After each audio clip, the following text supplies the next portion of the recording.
Чому люди кажуть «алло», коли беруть слухавку? Щоразу, коли ви берете слухавку і кажете «алло», то повторюєте звичку, яка налічує майже 150 років. Але мало хто знає, що це слово взагалі не мало б існувати. Його вигадали майже випадково завдяки суперечці двох геніїв, і до нас воно дійшло через Францію, де просто не вміли вимовляти певного звука. А людина, яка першою запропонувала сказати щось інше, до кінця свого життя відмовлялася вживати «hello» і трималася за слово, яким кликали кораблі у тумані. Сьогодні ми розберемося, як одне коротке слово підкорило весь світ і чому воно звучить саме так. Почнімо від того, що до телефону жодного «алло» не існувало взагалі. Люди вітались по-різному, залежно від часу доби і обставин. Доброго ранку, доброго дня, доброго здоров'я, якся маєте тощо. Це були ритуали, які передбачали, що ви знаєте, з ким розмовляєте, що бачите людину перед собою. Телефон усе це зламав, раптово виявилося, що вам треба починати розмову з абсолютно невидимою людиною, яка може перебувати за сотні кілометрів, і ніхто не мав жодного уявлення, що при цьому казати. Перші апарати Белла, до речі, не мали навіть самого дзвінка. Лінія просто завжди була відкрита, і вам треба було якось дати знати, що ви хочете поспілкуватися. Белл додав до телефону своєрідний сигнальний свисток, але запитання, яким словом починати розмову, залишалося відкритим. Олександр Грем Белл, шотландець за походженням і людина з морськими, так би мовити, симпатіями, запропонувала слово «агой». Якщо ви будь-коли переглядали старі пригодницькі фільми, то знаєте це слово. Саме так моряки гукають одні одних із корабля на корабель або кличуть на берег. Ну і чехи так вітаються, звісно. «Агой» існувало принаймні від кінця 18-го сторіччя і походить від нідерландського «гой», що означає просто «привіт». Белл вважає це слово ідеальним. Коротке, чітке, добре чутно навіть крізь шум. Та ще й уже відоме людям. Він використовував його сам, наполягав на цьому для своїх операторів і, що важливо, не змінив цієї звички до кінця свого життя. Навіть коли весь світ навколо казав «hello», Белл продовжував знімати слухавку і казати «агой». До речі, якщо ви дивилися серіал «Сімпсони», то містер Бернс, власник атомної станції, відповідає на телефон саме «агой-гой». Це не вигадка авторів, а пряме посилання на Белла. Проте виграв не Белл, виграв Томас Едісон, і він виграв не тому, що слово «hello» було кращим.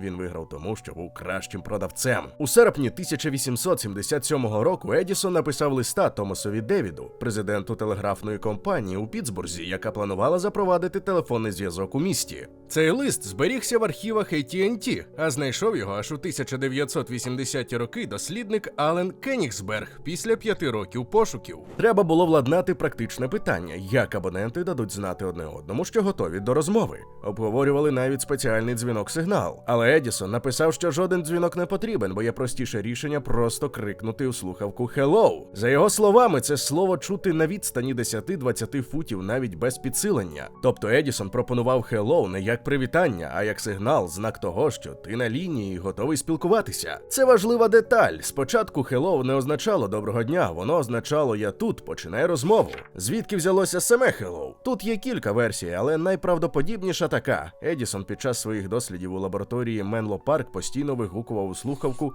«hello». Це давнє англійське слово, яким жінці сповіщали про кінець жнив, мисливці кликали собак, а перевізники гукали на паромних переправах. Воно існувало ще від часів середньовіччя і зустрічається навіть у Шекспіра. З часом Едісон, мабуть, скоротив і спростив це слово до «hello» і просто написав його так, як воно в нього звучало. Правопис взагалі не був сильною стороною Едісона, якщо вірити його біографам. Саме слово «hello» у друкованій формі з'явилось раніше. Першу відому письмову фіксацію датують 1826 роком у газеті «Норвіч Кур'єр» у Коннектикуті. Але тоді воно означало зовсім не привітання. «Hello» на тоді використовували як вигук подиву або як спосіб привернути увагу. «Hello, що тут відбувається?» Чи «Hello, хто там?» Це не було «доброго дня», це було щось на кшталт «Аго» або «Гей ти». Звичайним привітанням «Hello» стало лише завдяки телефону. Конкуренція між «Агой» і «Hello» тривала кілька років. Першу на світі публічну телефонну станцію відкрили у Нью-Гейвені, штат Коннектикут, 28 січня 1878 року. На ній був 21 абонент, місцева поліція, пошта і кілька крамниць. Перший у світі телефонний довідник – це тоненька картка з 50 іменами без жодних номерів, бо номерів іще не існувало, треба було було просто назвати ім'я операторові. Та перемога Hello була зумовлена ще одним фактором, про який рідко згадують. Першими операторами у телефонних станціях були хлопці-підлітки. Так, саме підлітки. Компанії наняли їх, бо ті вже мали досвід роботи на телеграфі. Це виявилося катастрофічною ідеєю. Підлітки були грубі, неуважні, перебивали абонентів, лаялись і влаштовували між собою бійки просто на робочому місці. Один із перших керівників станції у Нью-Гейвені згадував, що хлопці взагалі не реагували на дзвінки, якщо були захоплені розмовою між собою. Абоненти, звісно ж, скаржилися. Хвилинка уваги для тих, хто ще не підписаний на наш телеграм-канал. У нас там не тільки анонси нових відео, а ще й безліч цікавих історій і фактів, які ми не публікуємо на Ютубі. Посилання у описі і прямо зараз на екрані.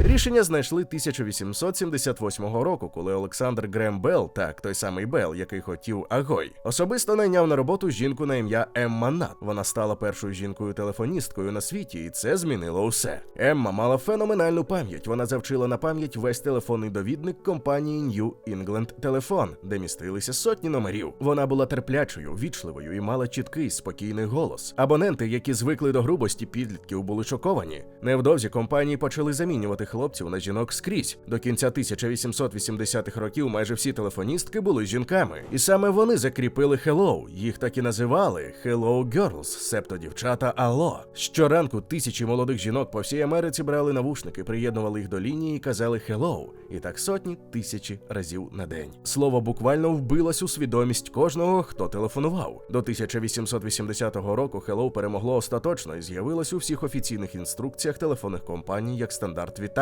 А як Hello стало Алло? Тут починається наша частина історії. Коли телефон дійшов до Європи, то кожна мова адаптувала це слово по-своєму. У французькій мові є одна особливість. Букви H на початку слова здебільшого не вимовляють або вимовляють украй слабко. Французи просто не могли нормально сказати hello, замість цього їм удавалось ельо чи альо. З часом закріпився варіант альо з наголосом на останньому складі, м'який, трохи співучий, дуже французький. До України телефон прийшов не напряму зі Сполучених Штатів, а через Російську імперію, яка наприкінці 19-го, на початку 20-го сторіч була культурно орієнтована на Францію. Тому, зокрема, київська еліта спілкувалася французькою, читала французькі газети, дотримувалася французьких манер. Перші телефони встановили саме в домівках цієї еліти, і разом із апаратами прийшло французьке альо. Його природньо спростили до алло і закріпили в мовленні. Тому, коли ви кажете алло, то насправді вимовляєте французьку версію американського слова, придуманого людиною, яка найбільше любила вигукувати у слухавку халу. Цікаво, що різні країни владнали це питання геть по-різному. В Італії на дзвінок відповідають пронто, готовий. У Іспанії кажуть діга, говоріть. У Німеччині прийнято називати своє прізвище. У Греції кажуть паракало, будь ласка.